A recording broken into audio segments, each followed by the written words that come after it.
¿Sabías que los desarrolladores que trabajan de forma remota ganan en promedio mucho más que los que van a la oficina? Cada año, Stack Overflow realiza una de las encuestas más completas para desarrolladores, dirigida tanto a programadores profesionales como a entusiastas para entender cómo está evolucionando la industria. Así que si quieres entender en qué dirección se está moviendo el mundo del desarrollo, quédate hasta el final. En la página, cuyo link está en la descripción, encontraremos los datos de la última encuesta, los cuales contienen la propia encuesta en PDF y dos archivos CSV que ya veremos más adelante.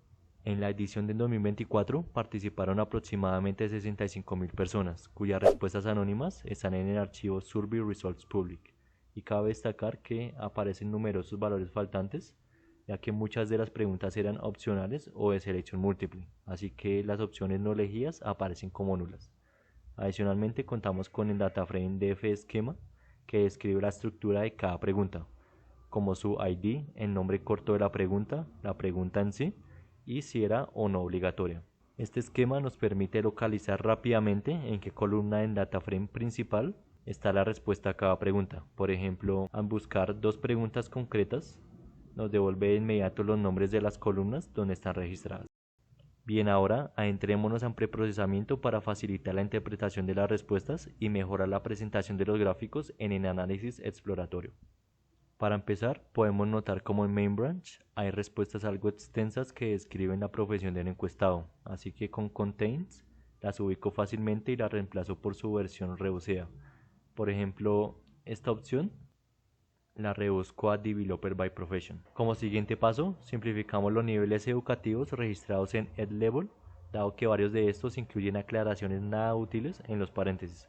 Así que aplicamos un split cada vez que veamos un paréntesis para separar en texto y seleccionamos solo un primer elemento.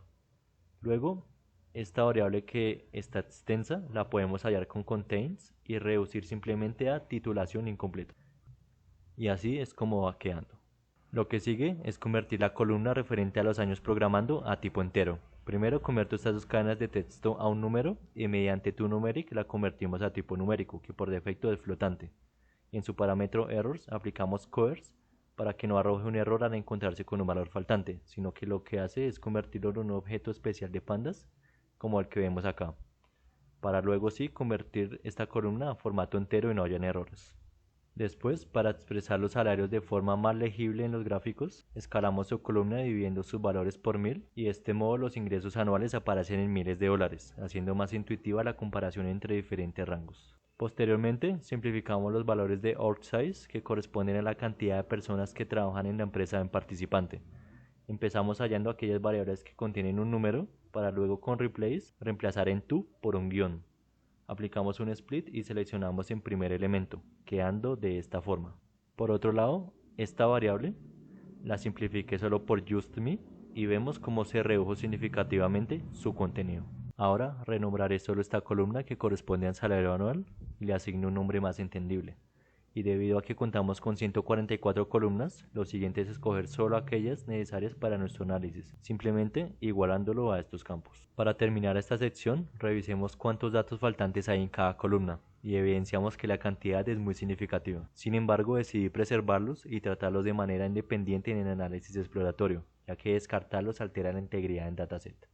Ahora sí exploremos qué análisis importantes podemos extraer de nuestros datos. Algo que es interesante saber es qué tipo de empresa ofrece los salarios más altos a los desarrolladores. Para saberlo, agrupamos los datos por sector, sumamos los salarios anuales y ordenamos de menor a mayor. El gráfico resultante muestra con claridad que en desarrollo de software domina el mercado salarial, pagando entre 4 y 5 veces más que la mayoría de las demás industrias. En contraste, sectores más tradicionales como banca, salud y retail se sitúan en un rango de 60.000 a 75.000 dólares anuales. Esta diferencia refleja la disposición de las empresas de software a invertir en talento técnico para mantener su ventaja competitiva e impulsar la innovación. Ahora, averigüemos qué tanta relevancia tiene el trabajo a distancia en las ofertas laborales. Agrupamos la modalidad de los empleos, que son presencial, híbrida y remota, y calculamos el salario promedio de cada grupo. Los resultados muestran que los desarrolladores que trabajan completamente en remoto registran los sueldos más altos con un promedio de 38%, superior al de la modalidad híbrida y presencial. Este contraste muestra que las empresas pagan más por un trabajo remoto, ya que de esta forma pueden atraer perfiles de cualquier parte del mundo y reducir costes de infraestructura. Como siguiente parte de nuestro análisis, descubramos cómo los años de experiencia programando impactan el nivel salarial. Para ello calculamos la media y la mediana del salario anual para cada año de experiencia. Y si se lo preguntan, agregué ambas estadísticas ya que la media puede verse afectada por los salarios muy altos, mientras que la mediana muestra un valor central real, dándonos una visión más equilibrada entre la relación de estas variables. Con este enfoque, encontramos que ambos indicadores crecen de manera muy pronunciada durante los primeros 15 años, pasando de menos de $20,000 a alrededor de $100,000 a $120,000 y luego se estabilizan, habiendo casos excepcionales que superan estas cifras. Esto indica que los mayores incrementos se concentran al inicio y a mitad de la carrera, ya que más adelante otros factores como el cargo, la experiencia y el tipo de empresa cobran mayor peso en la determinación del salario. Después, algo que nos puede resultar útil es saber cuál es el método más popular para aprender a programar. Esto lo logramos primero eliminando sus valores nulos y luego, por ser una pregunta de opción múltiple, las respuestas vienen agrupadas en una sola cadena separadas por un punto y coma. Por eso las separamos con un split. Después aplicamos un explode para convertir cada opción en una fila independiente y se puede hacer un conteo con countplot, asignándole un orden de mayor a menor frecuencia basándonos en el índice de value counts, ya que de esta forma nos devuelve las variables en ese orden. En este gráfico vemos una clara preferencia por los recursos en línea como videos, blogs y comunidades digitales, indicándonos que los programadores priorizan la flexibilidad de aprender a su propio ritmo, la rapidez con la que acceden al contenido y la variedad de formatos disponibles. Esto por encima de alternativas más formales como la educación presencial y los bootcamps. Y si profundizamos en este aspecto preguntándonos cuál es el método online más popular, repetimos el procedimiento anterior pero con la columna Learn Code Online y descubrimos que la documentación técnica es con diferencia el recurso más citado, seguido por Stack Overflow y tutoriales escritos, revelando que los desarrolladores valoran más las fuentes confiables para resolver problemas concretos, más que formatos informales como blogs, podcasts o juegos educativos. Otra de las preguntas clave es si contar con una maestría confiere una ventaja significativa en el mercado laboral. Para ello filtramos los encuestados que trabajan cuya modalidad es tiempo completo y cuantificamos cada nivel educativo. Gracias a este filtrado, observamos que los desarrolladores con máster son el segundo grupo más numeroso entre los empleados full-time, pero no superan en cantidad a quienes solo tienen un bachelor. Por lo tanto, aunque una maestría aporta valor profesional, no garantiza una ventaja decisiva, ya que la experiencia práctica suele ser el factor más valorado en este sector. A continuación, veamos cuál es la percepción que tienen los desarrolladores sobre cuánto más estará integrada la IA en sus flujos de trabajo en el 2025.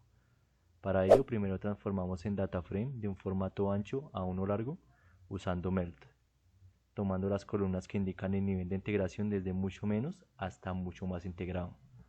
A continuación, debido a que hay varias áreas listadas en una sola cadena, las separamos con Split y aplicamos Explode para que cada área ocupe su propia fila. Ya teniendo aplanado en DataFrame, agrupamos por área y nivel de integración para contar cuántas veces aparece cada combinación. Después pivotamos esos conteos para que cada fila represente un área y cada columna represente un nivel de integración. Luego, en este paso vamos a normalizar cada fila con la función div y especificando que su eje es 0. Hacemos que cada valor de la fila se divida entre la suma en total de esa misma fila. De este modo, posteriormente será más fácil calcular en porcentaje de respuestas para cada área. Después construimos un gráfico de barras apiladas donde cada barra corresponde a un área segmentada por los 5 niveles de integración y cada color se explica en la parte inferior. Esta visualización revela que en prácticamente todas las áreas la mayoría de los desarrolladores espera un aumento significativo en el uso de inteligencia artificial durante el 2025. Y no es de extrañar, pues este año hemos visto que asistentes de código como CodeWhisper y Cursor han reducido tiempos de desarrollo significativamente. Por ejemplo, paradigmas como en Vibe Coding han convertido prompts en bloques de código totalmente funcionales. Y además en protocolo MCP ha simplificado la incorporación de la IA en sistemas empresariales. Finalmente, averigüemos qué tanto influye el tamaño de la empresa en la satisfacción laboral. Empezamos creando una tabla de frecuencias combinadas que nos permite contar cuántas veces se cruzan dos variables categóricas, en este caso el tamaño de la empresa y la satisfacción laboral, que va desde 0 a 10. Los resultados muestran que las empresas de tamaño medio, aproximadamente entre 20 a 500 empleados, tienen una mayor concentración de respuestas en los niveles de satisfacción más altos. En cambio, las empresas muy pequeñas y muy altas presentan una distribución más dispersa con picos menos definidos. Una posible explicación es que en las empresas medianas los empleados suelen sentir un mayor reconocimiento, ya que es más fácil observar el impacto directo de su trabajo. Con esto concluimos nuestro análisis. Gracias por llegar hasta el final y si te gustaría que hable sobre algún tema en particular, déjamelo saber en los comentarios. Y no olvides suscribirte y dejar tu pulgar arriba si te gustó un tutorial.